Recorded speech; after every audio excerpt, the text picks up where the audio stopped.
Well, I guess I should start by saying I have roots in Mt Moritz, and the property that's going to be used to do the model farm, I guess, is my family's. I've had an interest, in agriculture. I was a Peace Corps volunteer, an agricultural Peace Corps volunteer in Sierra Leone. So I've always had an interest. I had a biology degree in plant biology. Growing up in Grenada, I guess I had an interest in agriculture because my father had this farm and produced cocoa and lots of vegetables and things like that. So there's always been an interest in agriculture. And I guess the opportunity with this project, the land was pretty dormant, I guess, just sitting there. So I thought, why not utilize it? I think my father would have wanted to be utilized. I don't think we wanted to sell at that point because it's what he lived his whole life around, wanting to see something come out of the land. My name is Alfred Hines. I've been in agriculture my whole life. Even as a boy growing up, we used to have chose to be parents being agriculturists. You have, your goats to see about and your own small plot of land to cultivate and so on.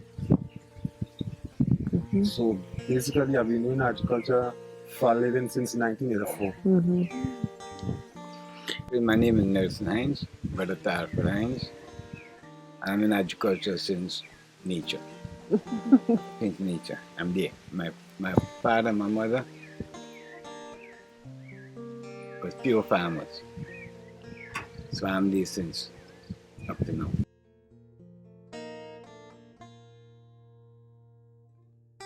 My name is Denise Ogilvie, and I'm the CEO of People in Action, which is a local NGO here in Grenada. We are focused in on socio-economic development for communities, mostly a ground-up strategy of how we might now enable communities to be empowered to understand their resources that they have available to them and how they might best work with them in a sustainable manner. Immediately the community would benefit because it's within their backyard. But we're also looking at the national level where it's going to be a model farm where we're using the permaculture design. So farmers and other community members could come in and learn. It's going to be a research institute. They're going to learn what are the practices that are happening there, particularly permaculture design, and find ways to integrate these practices into their own local community or within their own farm.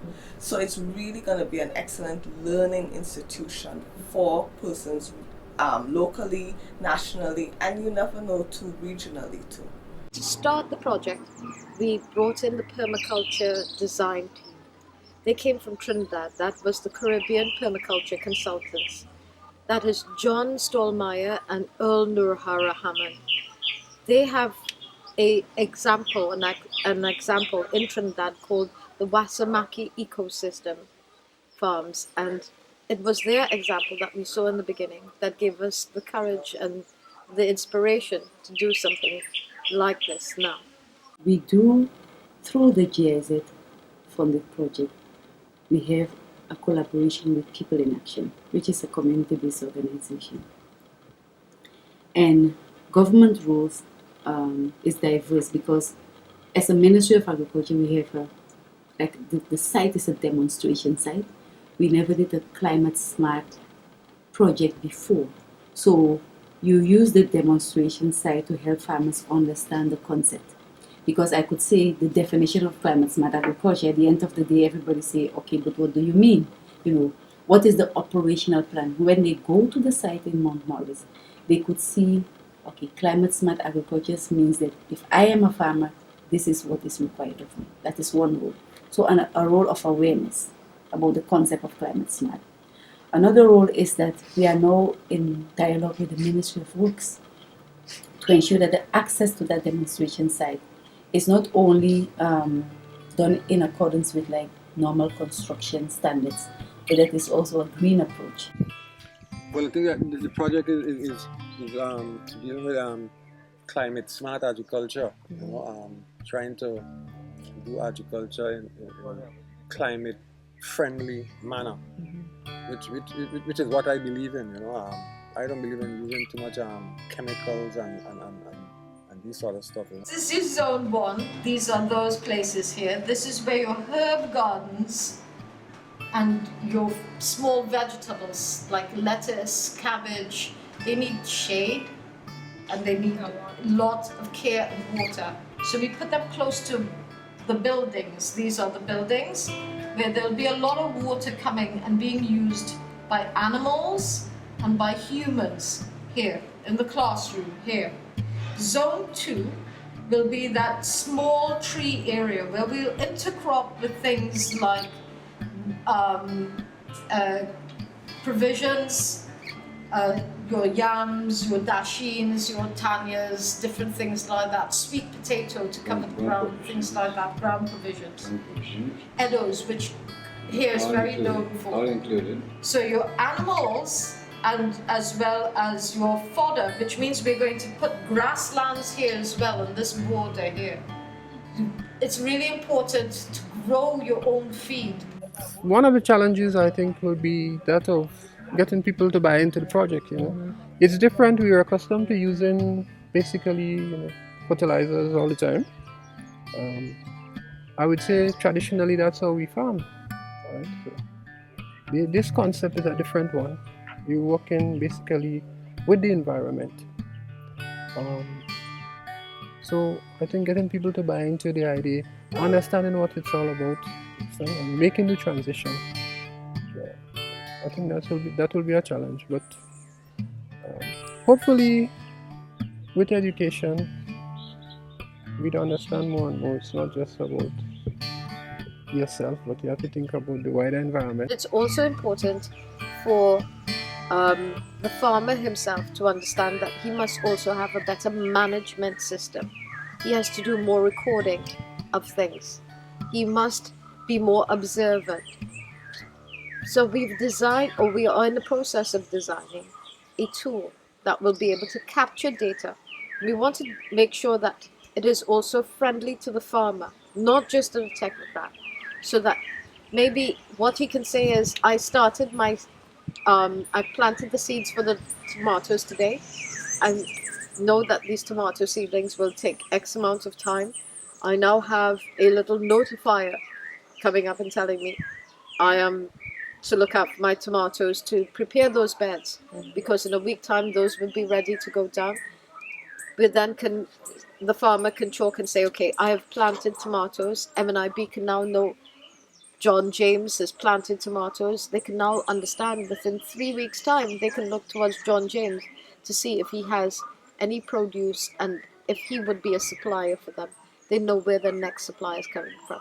It's these sort of things that this precision agriculture tool that we're designing will be able to track. I have been involved as the researcher, basically developing the research methodology to collect the data in preparation for this project. We have employed a method which we call mapping. It is a participatory methodology that gets the community involved in the process, in the mapping process. So not only are the community members providing the information, but they're also providing the language that we use when we ask questions. They're providing information on the resources in the community. The community mapping basically is a tool for assessing the resources in the community, the physical resources, the human resources, networking, both formal and informal. So it is a very important aspect of the project. It is a very, very participatory, involving aspect of data collection, and it is, it's exciting. Now, mapping is a very broad category of data collection. Right, and specifically for that project, we focus a lot on the environment and the sort of natural resources that exist in the communities. So we ask questions about the the landscape, the seascape, the mountain, the forest, the trees, the plots, the grassland, the waterways, and having community members identify where they are, plotting where they are. So it's a collection of all of these resources that we would have available. So it's like a one-stop shop for information about the community.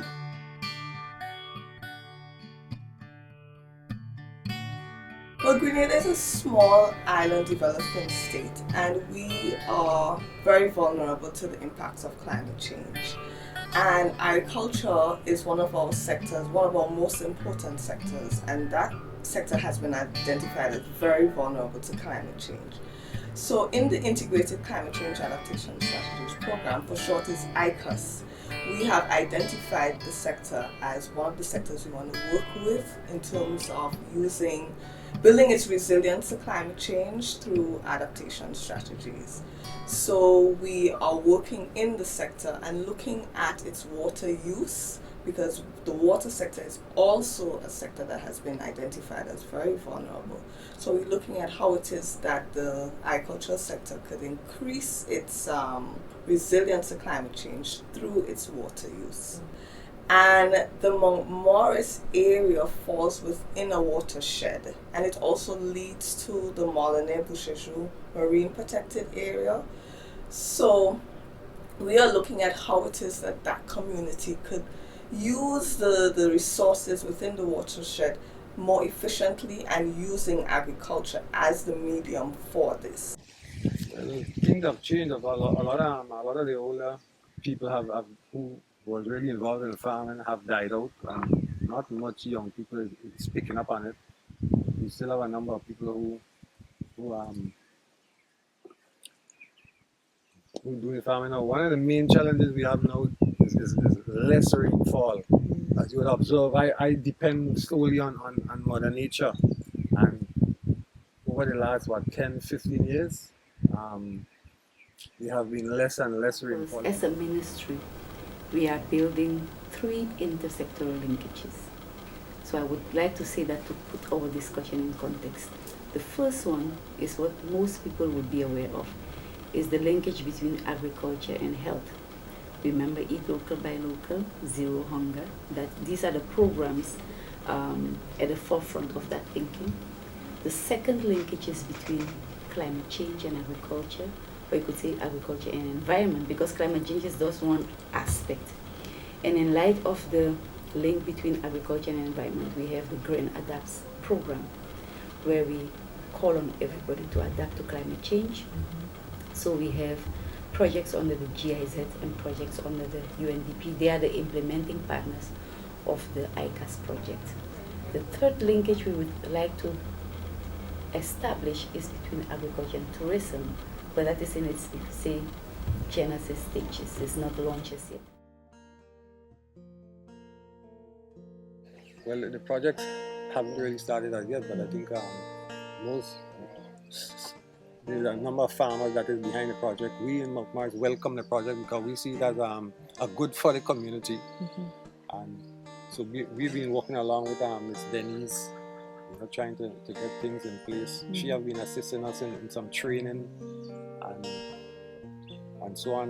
For example, I've been to a permaculture design course. I have my certificate.